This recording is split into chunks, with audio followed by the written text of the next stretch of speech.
Ooh, we should do a fun intro. What's fun? What fun intro? Monique's over it. I'm not over it. So what if we do something really fun today where we say our currently reading on the count of 3? Ready?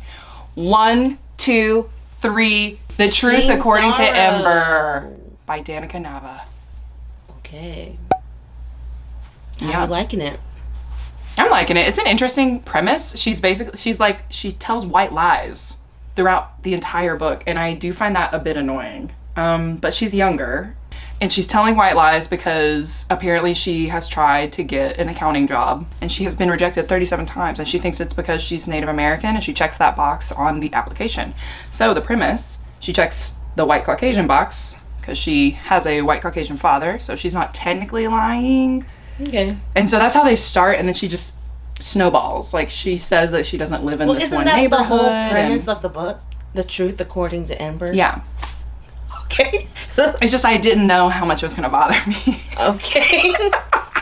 Yeah, I'm loving my book. Reading King Sorrow follows these people who summon a demon to the real world. And you can just imagine what that means if they're... I'm not a demon, excuse me. I was like, is it a dragon. demon? Did you see my face? My face was like, "Beep, beep, beep, beep, beep," like the computer noise. Yeah. I mean, you might as well be a demon, but it's Ooh. a dragon. And you can just imagine what a dragon would do flying around, California, Texas. That's crazy. Yeah, we just see one in the air. That's... Okay, well. I'm not spoiling it here. It's one of the biggest books I've ever attempted to read, and I'm enjoying it. Love it. Yeah. Picasso. Okay, well, if you're here, then you know that we are going to talk about our 10 before the end. Yes. I'm Mo. This is Christine. We're the Roomies Digest. And we're talking about the 10 before the end. So let's go ahead and get started. Bum, bum, Da da da da da bum bum da. Okay, so concept of 10 before the end, if you don't know what this is, it's like really popular on Instagram where you just post a picture and then you post the 10 books that you have to read before the end of the year.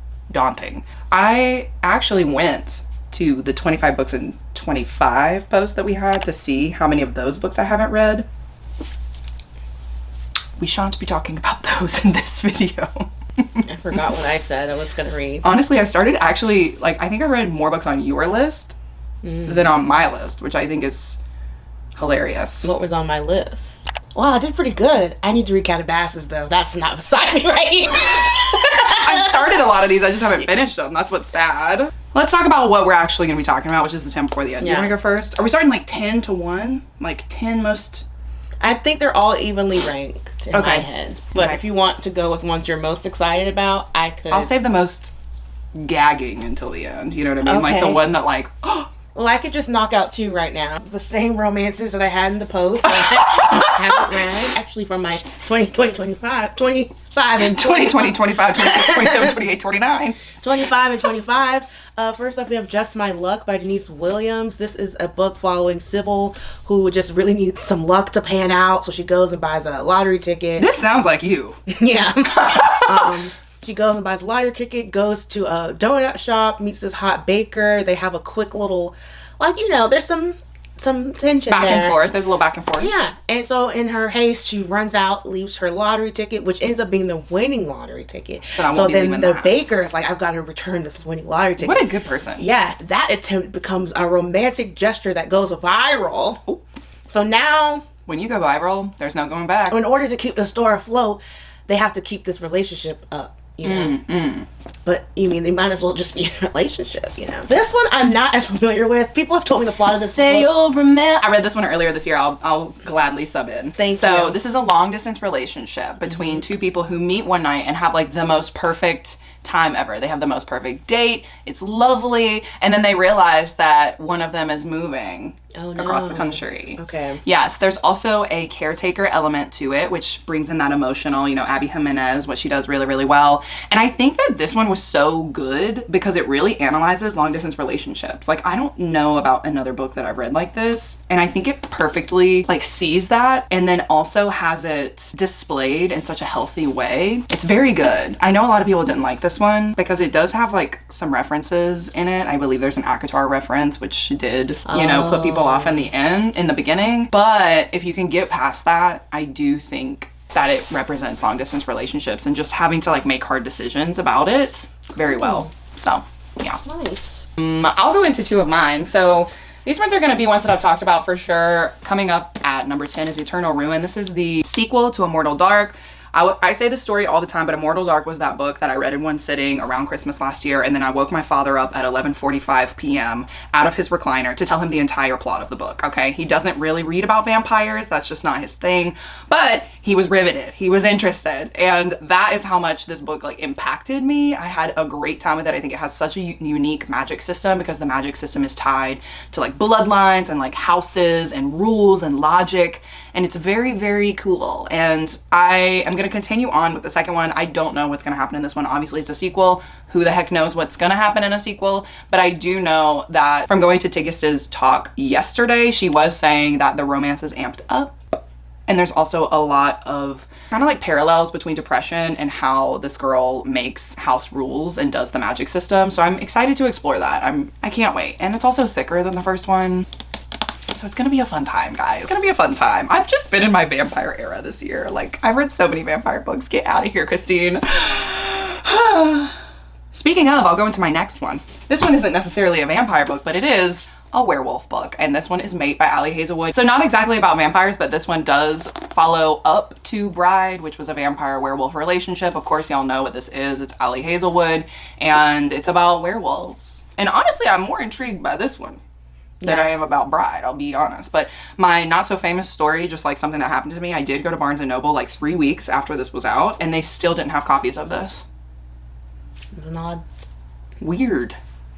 She was like, do you want to go to Pasadena? I was like, not really. I don't want to drive 30 minutes out of the way and then drive an hour home. It won't be an hour, but still. Anyway, so this is also on my list. I have full faith that I'll for sure knock this out immediately. She's handing this to me because this too is on my list. Ditto, Natto. Anyway, like, comment, sign, seal, Let's deliver. bring Ditto back, you know? It never left. I just said it. So those are my first 2. Nice. Well, love this. Ooh. Thanks for the reminder, bestie. I need to read Katabasis. I started it months ago. I don't know what happened, but we got too busy, and I need to finish this. I need to start it again. Everything needs to be done again for Katabasis. So I cannot leave this year without reading this. Yeah. I agree. I feel like this is a big one because so many people have either loved it or hated it. It's definitely been a topic of discussion, and I do want to be in that discussion, so I have an opinion. Mm-hmm. Somebody literally the other day was like, if you had to rank R.F. Kuang's books, and I could rank them all, except I haven't read Yellowface, but I could rank the other ones all together, and I couldn't talk about Katabasis, and I felt very left out. I felt very out of the loop. FOMO is happening. Yeah. I feel like this will be a nice follow-up to King Sorrow. Nice. I love that. Yeah, so I might read this actually next. Yeah, if you've got the gusto, like if you've got the rhythm, like just do it, you know? That's how I feel. King Sorrow was a wild card. I still, to this day, was shook. It's giving that 5 you stars. I'm not completely done yet. I love that for you. Yeah. Next up, we're going to do books that have been borrowed that I need to read. Ooh, First up, we have the lib? We have books from the library. This has been heavily suggested by Christine and others. It's called My Heart is a Chainsaw. It's a series about a slasher. It's Stephen Graham Jones's take on a slasher. And that's really all I have. I think it's based on a summer camp. No. And there's lots of other things happening. Okay. But, yes. Do you want to do a better job? Because you said no immediately. So. It's not a summer camp.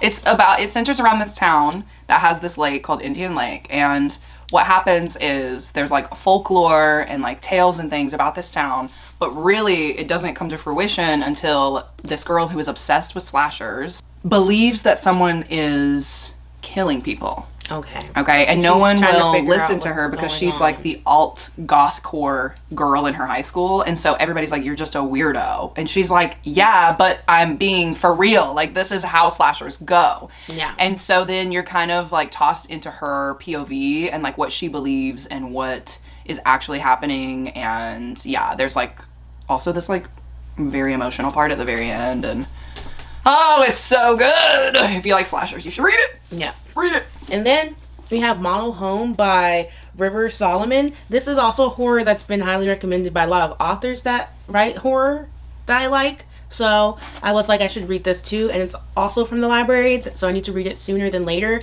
So yeah. Model home. This follows a family. Weird things were happening when they were kids in this house. They end up moving away, or like when they get older, they have to, they get to leave house, go to college, live their lives. But then I feel like one of their parents passes. Yeah, leaving their parents alone in the house. When the news of their parents' deaths arrives, they come back to the house, and then the hauntings resume. Weird things start happening. So it's just a haunted house that kind of holds memories. Yeah, but it's kind of told in a new way. So it's updated. Updated haunted house. I love it. And the last book that I want to read in my borrowed section is actually a book I borrowed from my coworker last Christmas or like last year. So I need to read it before, this year so I can give it back to them. It is the House of X comic series. Yes, exactly what it looks like. It is X-Men. I tried to pick it up during a readathon earlier in the year and I was not vibing with it. But I was told to give it a second chance, hence why I still have it in my hand. So I will be attempting to read House of X. It is about Professor X and the new mutant nation of Krakoa. It's exactly what you think it is. It's pretty much X-Men and like the new mutants. It's not the X-Men that we know. But Professor X is there, I believe. So if you got... Honestly, you guys probably know more about this than me, so let me know what I'm in for. But I was told it was great. Speaking of recommendations or borrowed interests, here we go. The first one that I want to talk about is House of Beasts. This one you guys might have seen online. I feel like a lot of people are talking about this right now, but essentially it follows our main character Alma, who is trying to save her dying mother and soon finds out that, of course, she's a bastard child. So she doesn't get help. Her mom passes. I swear this is all in the back of the book. Okay, that puts her on a tour of revenge against all the people who didn't help her. And lo and behold, of course, she gets to inherit her house, the inheritance of the house. I don't really know the specifics, but what I do know is that with the house who serves gods, because that's the magic system here, each house serves a different god. Her god is the god of death. Fun. So, of course, she goes on this revenge spree, and y'all know that I love a good book about revenge. So, because this is so buzzy, I feel like I need to read this, and it was also recommended by my friend Jayla. So I trust her. I feel like she knows my taste, okay? First one. Second one is like The Kinder Poison. This one was recommended to me by my cousin who reads a lot of fantasy. She has bugged me, and I shouldn't even say bugged, just politely asked me to read this book for years, and I have just had it sitting in my shelves. So now is the time. We're gonna read it so that way when we get together over Christmas, I have something to say. You know, and she won't ask me again and I won't say no for the third year in a row. Anyway, The Kinder Poison is about this, our main character who is trying to get out of the kingdom of which she lives. She finds out that there is a race across the desert and the person who wins that race gets to inherit the throne.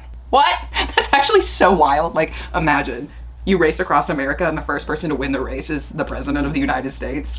I mean, it's like The Long Walk. Yeah, actually, you're not wrong. Anyway, so I don't know much more than that, but I do love a competition. I do love a deadly race. And of course, it's probably not going to end how we think it's going to end. Like, it cannot be that easy. And if it is... I mean, I'm sure it's hard. A desert? Yeah.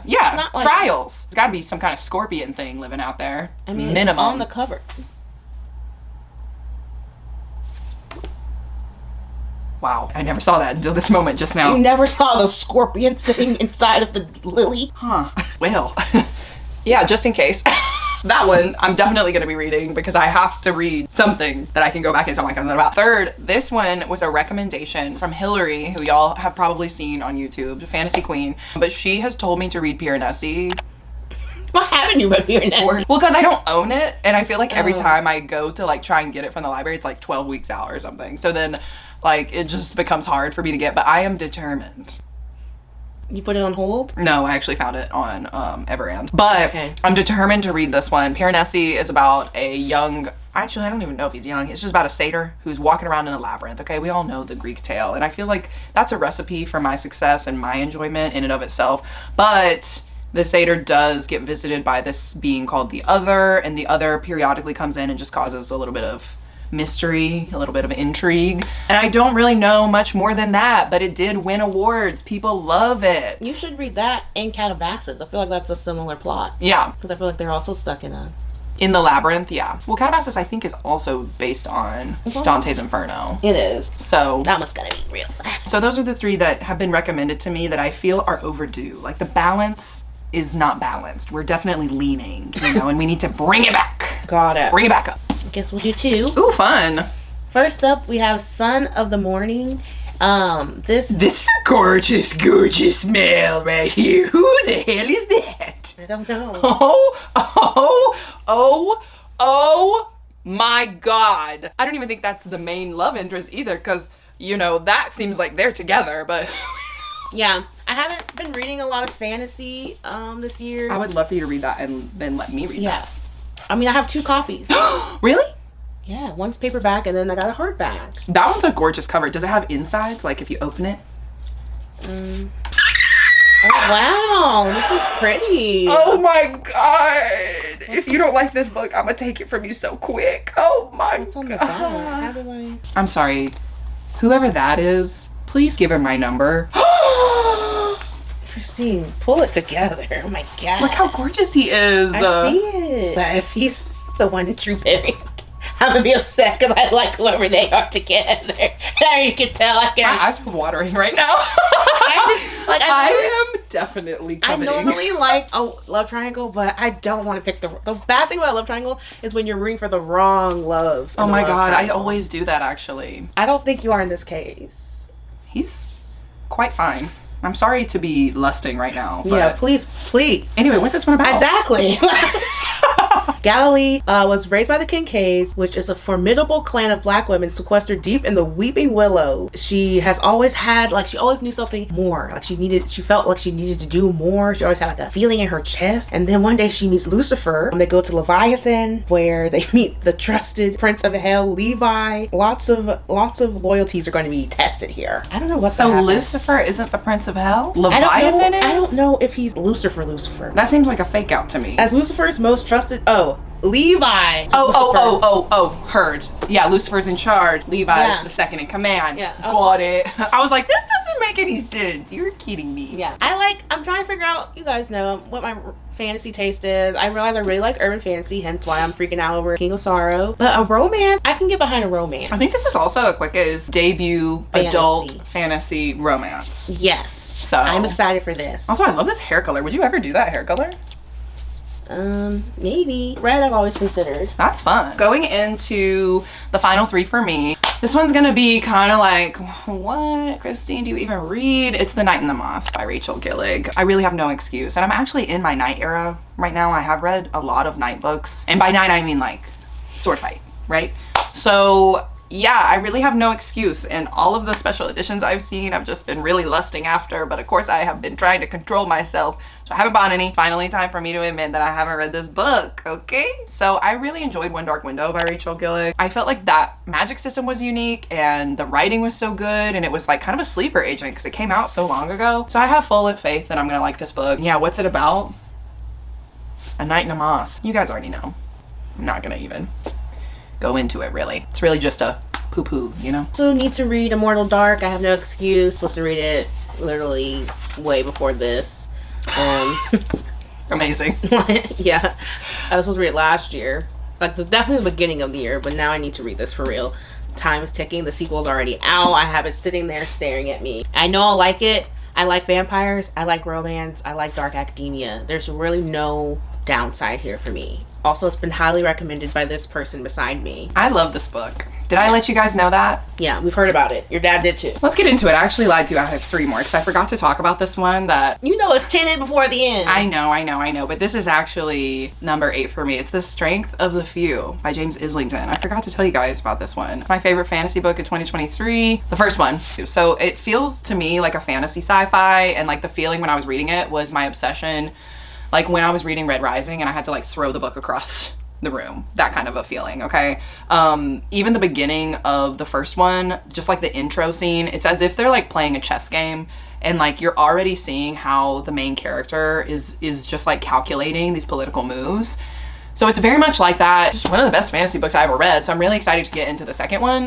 The end of the first one had me gagged. So I can only imagine where the second one's gonna go. And I feel like it'll be a great book to read while I'm on vacation, because this might be the one that I read in one sitting and wake up my father in the middle of the night to tell the entire plot. So I feel like that's gonna be my contender for that slot this year. And then the second to last one that I'm super excited for, that's also a new release, because The Strength of the Few is coming out on November 11th. This next one is Snake Eater by T. Kingfisher. Y'all know I've been going out with T. Kingfisher this year. I have just been hooting and hollering about old T. King. So really, this one follows this like desert setting of our main character going to visit her aunt. Her aunt lives in a small desert town. I'm really liking the desert setting. I've been also reading a lot of books like that this year. So I'm just like, I'm staying in that lane, okay? Of like, we're in a desert town. It's a little deserted, but not really. She kind of likes the neighbors. And then she finds out that there's gods and ghouls and gadgets in the desert town, and her aunt may have made a deal with a god, and now she has to pay up on it. I feel like T. Kingfisher, if you haven't heard me talk about her, she has such a unique way of writing about tales and like fantasy and folklore. And I'm just so excited to see every new release from her, because I feel like her brain just goes to a place that is like familiar yet new at the same time. And that is so special, I think, when it comes to writing. I really enjoyed Swordheart is what I'm trying to say. I really enjoyed Swordheart this year, and I'm just gonna basically be having T. Kingfisher on my TBR every time they have a new release. So really, what more can I say? I'm excited. Also, the cover looks great. Please. Last one. My last one is a manga that I really want to read. Ooh, yes. It's called Initial D. What it looks like. Follows this delivery driver, I think. Yeah, his tofu delivery driver sends him racing down the treacherous roads of Mount Akina. And before he realizes it, he is actually really good at like racing down this mountain. He said Tokyo Drift down the mountain. Yeah. And then he ends up getting in with this like racing gang, and he becomes pretty popular. When the legendary Red Suns show up to challenge the Speed Stars, the rival team obsess over his phantom car, and they want to take him on a dangerous challenge. So this is the omnibus edition, so it's got volumes 1 and 2. And I feel like I'm really gonna like this. Like, I really had to hold myself back when I was in the bookstore to get like 3, 4, and 5. I know, I really want to go back to that bookstore. But I'm gonna read these 2 first, make sure I like it. Love it. But I feel like this is gonna be so fun. It looks fun. It looks like F1 manga. It really looks like exactly what I want. And I feel like this will be great to close out the year. Amazing. So that's my final one. And then for me, you'll know that I always love to sprinkle in a little bit of Ice Planet Barbarians around this time of year. So I'm just continuing on. I went through a really big Ice Planets phase when my dad was in the hospital a couple of years ago. And I don't know why, but like, it just brings me comfort to read these books. I know they're silly, goofy times. Listen, I know, but I am going through the reading order of like the whole entire universe. So right now I'm in the Corsair part of it, which is around like book 17, 16, 17, something like that. What I'm starting on is Enticed by the Corsair. Okay. And I've already read a couple in this like segment of the reading list, but this one specifically is about a human who gets abducted by space pirates. And if you know Ruby Dixon, you know that the women are always abducted and then they fall in love with like these big blue aliens. In this one, this girl has been kind of like traveling around space for a really, really long time. She hasn't really had a home, and these space pirates kind of pick her up off of another ship, so they kind of save her. And she's at first very afraid, because like, as we all would be, I feel, if you come into another species where you don't speak the language and you don't know if they're gonna attack you or worse, like obviously you're gonna be on edge. But what she finds out is that these space pirates are more of a found family, and they are very protective of her, and it's not just like one singular one, even though she does end up having a relationship with one of them. But she finds that this is like her home now. Okay, so it's gonna be cute, it's gonna be sweet, and I can't promise that I won't go into 5 more books after this. But that's the one I'm gonna start with and end off the year. So jingle bell, jingle bell, jingle bell rock. I'm not even counting all the Christmas books I want to read. Yeah, I didn't either. These are just like the 10 that we for sure, like this obviously isn't our TBR for the next 2 months. I mean, it is, but like the 10 we have, like it's honestly, it's uncalled for if we don't finish. Should we play a game? I had an idea. Oh my God, I love a secret game at the end. What are we doing? Yes. What's the challenge? Let's not talk about it right now. Wow, what a fun game. If you like this video, give us a thumbs up, comment down below. Of course, if you have any 10 before the end, is there a book that is just screaming at you from your shelves? I'm actually really excited because hopefully by next year we'll have a TBR game. So this will be even more challenging and fun. But for now, these are the books that we need to get done before the end of 2025. Okay. Also, we have a bunch of links down below if you want to join us on any of our other platforms. We also have a Patreon where we do fun stuff with our patrons. So leave a cool emoji that Monique's going to point and pick up above if you have nothing cool to say. All right, our handshake. Is it time?